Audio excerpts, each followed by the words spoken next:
Let's review our project so far.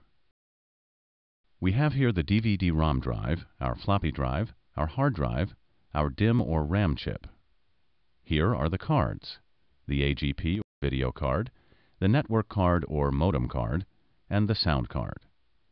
This might be difficult to see, but by pointing out the components we installed, you should get a general orientation of how they fit inside the computer. Before we complete the assembly of our system, we have to install the temperature sensor, but first it is important we talk about configuring your motherboard. Our motherboard we have chosen for this project is jumperless.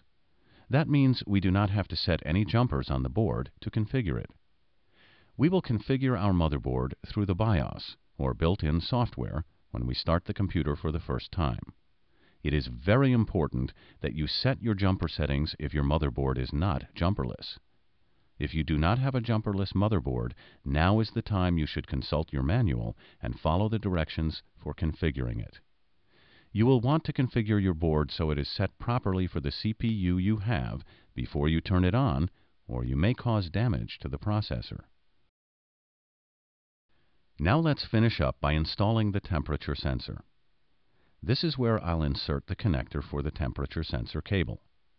If your type of motherboard provides this external measurement, consult its manual to find the right installation advice, but it will be very similar to the installation steps I'll show you now.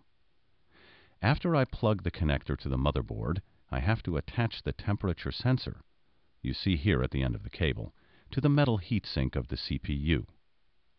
The metal heatsink structure conducts heat away from the CPU and distributes it into a large finned area where the fan provides active cooling. I'll attach the temperature sensor to the heatsink very close to the CPU. The sensor measures the temperature and tells the system when the CPU gets too hot so that the system can control the cooling. Installing this is very simple. I'll tape it right next to the CPU on the metal heatsink to get a good temperature reading.